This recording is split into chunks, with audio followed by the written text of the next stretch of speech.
De la forêt obscure émane une terreur sans nom. Chaque nuit, à l'heure où l'on entend les chouettes ululer, un long cri plaintif retentit. « Ne passez pas par là !» conseillent les habitants de l'orée du bois.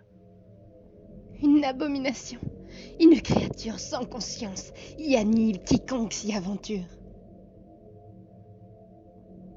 Et les passants, prudents, contournent la sylve en empruntant un rassurant chemin de terre.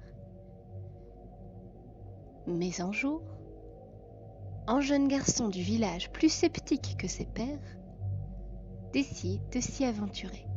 « Prends garde !» lui répète-t-il. « La chose t'avalera de ses crocs assoiffés !» Et le jeune homme s'enfonce dans le sous-bois. Après plusieurs heures à déambuler entre les arbres, il aperçoit une maisonnée en bois, plus vieille que le plus ancien des anciens du village. Il s'approche lentement et, le cœur battant de plus en plus vite, laisse tomber son poing 3 fois sur la petite porte. Un vieil homme apparaît sur le seuil, semblant manquer tomber à chacune de ses respirations. Il s'appuie à la barrière grinçante et, dans un sourire bienveillant, invite le jeune garçon à rentrer se désaltérer et même à passer la nuit dans sa demeure. Épuisé de sa longue route, il accepte sans la moindre hésitation. L'endroit est petit et sombre, mais chaleureux. Et alors qu'il vague dans la petite demeure, il découvre un petit salon dans lequel trône une commode en bois massif, couverte de bijoux sertis d'innombrables pierres précieuses. Après avoir vidé un godet d'eau, le garçonnet réfléchit. Il lui semble dorénavant évident que le vieil homme effraie volontairement les gens des alentours, afin que personne ne lui prenne ses richesses. Un vieillard seul ne pourrait protéger tel trésor. Le lendemain matin, une idée germe dans son esprit. Alors que l'ancêtre lui offre un quignon de pain, afin de soulager sa faim, le Jouvenceau remercie de l'accueil et de la bienveillance qui lui fut témoignée et reprend sa route vers le village de l'orée du bois. Alors qu'il s'approche de son chez lui, il se baisse et souille ses habits avec de la terre, déchirant même un pan de son caleçon, emmêle ses cheveux comme il le peut et part en courant vers sa chaumière. « Mère, vous aviez raison. Un vieil homme vit dans les bois. Il m'a offert l'hospitalité. Trompé par ses airs fragiles, j'ai accepté. À peine passé le pas de la maison, m'a-t-il assommé et enfermé, promettant de faire de moi son prochain repas. » Des larmes vides de sentiments coulent à gros flots sur le visage innocent du blondinet. Le village s'arme de fourches et de torches et, envahi de colère, prend la route des bois, mené par le jeune garçon. Arrivés à la maisonnette, les hommes sont animés d'un courage vengeur et prêts à faire brûler tout ce qui se dresserait sur leur passage. Le vieillard, alerté par le bruit, quitte son salon pour aller tout doucement voir ce qui pourrait provoquer tel raffut.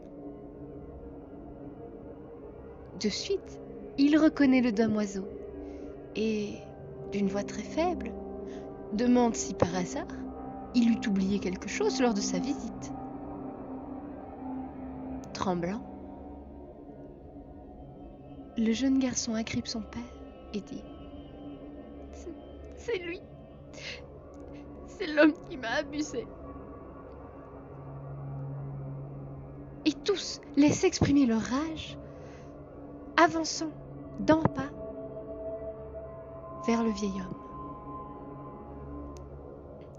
Profitant de la cohue pour s'éloigner, l'enfant rentre chez le vieillard et remplit ses poches de tant de trésors puissent-elles contenir. Le bruit retombe et le garçonnet ressort fier de sa nouvelle richesse. Mais dehors, sous ses yeux, jonche le sol de centaines de corps sans vie. Et au milieu, frêle et faible, sourit l'hôte du bois. Non plus le sourire bienveillant de la veille, mais un rictus attristé et empli de lassitude. Il avance très lentement et s'arrête nez à nez avec le petit voleur. D'une voix usée, il dit : « Les trésors les plus précieux ne sont pas faits de pierres et de métaux scintillants, mais d'émotions partagées et de bonté donnée sans limite. Tu iras par-delà la forêt, et chacun que tu croiseras prendra connaissance de cette histoire. Nul n'ignorera le prix de l'avarie qui fut payé aujourd'hui. » Et le jeune homme court, sans se retourner, jusqu'au village voisin. Et il y raconte qu'un vieil homme, vivant dans les bois, eut tué tous les siens dans un accès de rage. Nul ne peut lui échapper. Il est une chose, une créature, un monstre dépourvu de conscience et muni de crocs assoiffés. Prenez garde. Et, voulant prouver son récit en montrant les bijoux dérobés, il sort de ses poches autant d'yeux humains qu'il n'y avait de pierre.